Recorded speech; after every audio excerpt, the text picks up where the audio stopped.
Bonjour à tous, on est là pour se fabriquer un NAS. Un NAS performant, rapide à faire et pas très cher.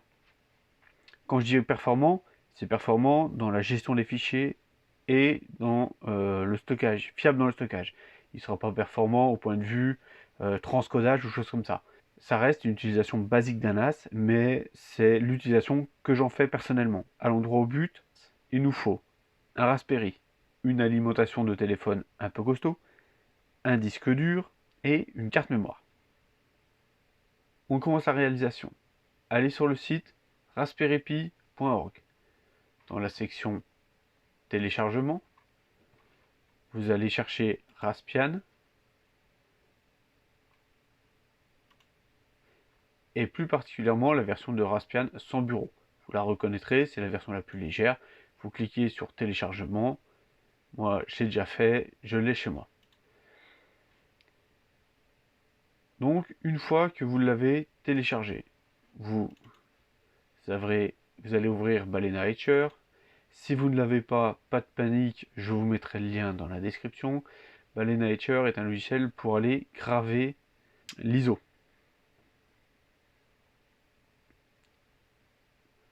Donc là, je viens chercher l'ISO que je veux graver. Donc je l'ai déjà dézippé chez moi. C'est une opération qu'il faudra que vous réalisiez pour pouvoir sélectionner. Derrière, attention, il vient automatiquement sélectionner un média USB. C'est-à-dire que s'il y a plusieurs médias comme des cartes, des clés USB, des choses comme ça, il peut vous détruire quelque chose que vous ne désirez pas. Donc moi c'est bon, c'est bien mon seul périphérique USB, et c'est bien celui-ci. Je vais le flasher. La deuxième étape consiste à aller chercher le logiciel, c'est OpenMediaVault. OpenMediaVault, c'est une distribution qui est spécialisée, distribution, c'est-à-dire un Linux, qui est spécialisée dans la gestion de données, dans les NAS. Donc voilà, on va chercher la page téléchargement, ISO, et là nous avons la section pour les cartes ordinateurs. Ça nous renvoie sur un lien. Moi je vais me servir du lien de Balena Etcher, où on va directement le recoller ici. Hop. Là, on va chercher OpenMediaVault 5 pour Raspberry. Donc je ne sais pas si vous avez eu le temps de voir, mais il y a marqué en dessous que ce n'est pas compatible avec tous les Raspberry, que c'est à partir de la version 2. Donc le PDF, faut le télécharger, ou du moins savoir où il est. On aura besoin de lignes de commande qui sont à l'intérieur. Ce PDF, c'est la procédure d'installation d'OpenMediaVault sur Raspberry. Donc personnellement, j'ai déjà téléchargé, je vous laisserai le faire. Voilà, on a fini de télécharger, enfin de graver l'image. On peut maintenant éjecter, enfin retirer la carte mémoire. On va tout de suite la remettre pour aller inclure un fichier. Vous faites nouveau document texte, vous tapez SSH, vous retirez l'extension, entrée, et ça permettra au Raspberry d'être joignable via le SSH sans avoir à le configurer. On va éjecter la carte mémoire, éjecter, hop hop. C'est éjecté. Donc de mon côté, je vais pouvoir lancer le démarrage du Raspberry. La première phase de démarrage est un peu longue. C'est normal, il va finir l'installation. Donc on peut en profiter pour aller regarder le PDF, c'est pas ça, le PDF.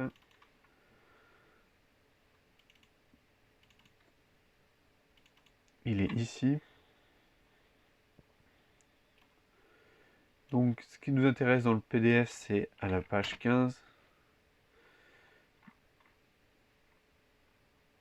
Donc voilà, c'est ici. En fait, on va reprendre la procédure à partir d'ici. Ça nous dit qu'on va devoir faire une mise à jour directement après le démarrage.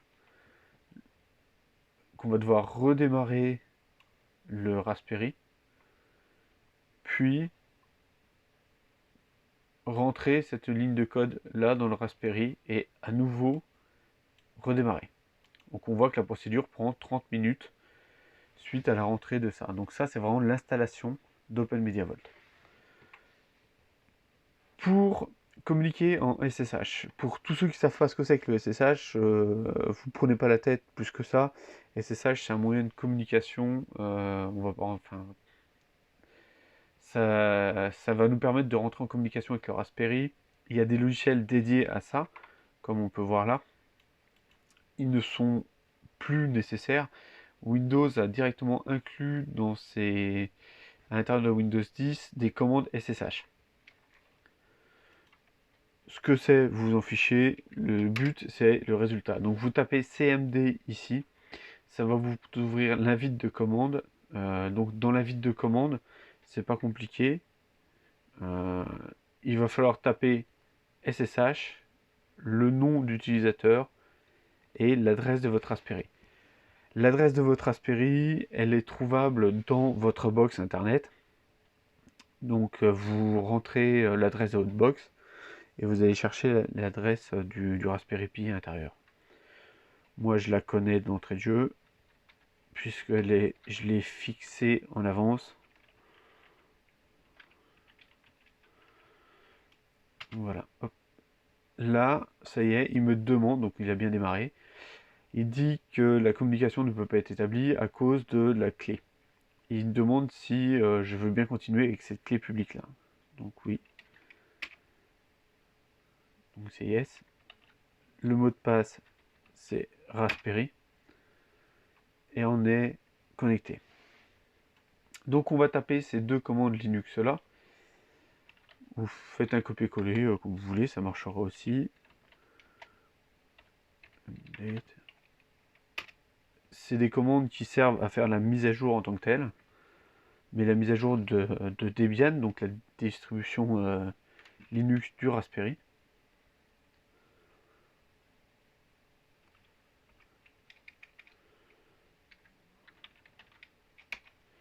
Donc vous pouvez faire flèche haut, ça vous ramène la dernière instruction que vous avez faite. Et si vous faites plusieurs fois, ainsi de suite, vous remonterez dans les instructions. C'est la même chose dans la vie de commande, ça nous servira tout à l'heure à nous reconnecter.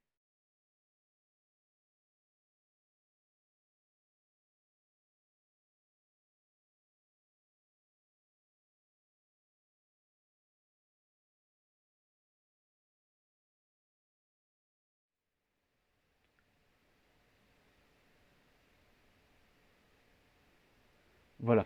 Maintenant on va relancer le Raspberry. Donc sudo reboot.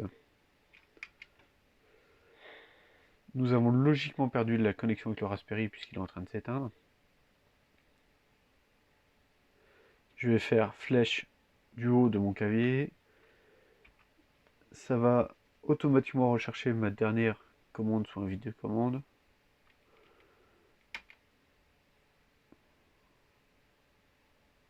Et voilà, il a redémarré.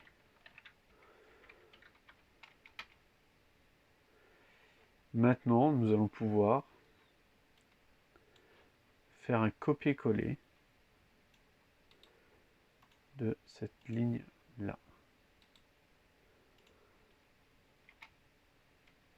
Et là, il y en a pour 20 à 30 minutes en fonction de votre connexion, de la qualité de votre carte SD, enfin micro SD, pardon, et du type de Raspberry que vous avez. Donc, chez moi, ça va prendre une vingtaine de minutes. Je vous retrouve tout à l'heure.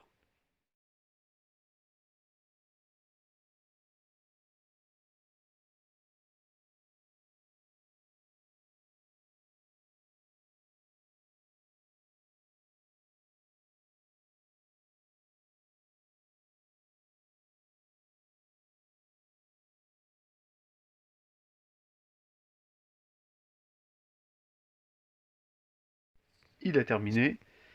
Maintenant, on va le redémarrer.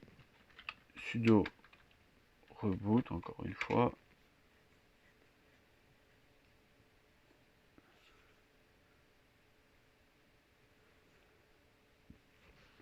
Et là on approche de la fin.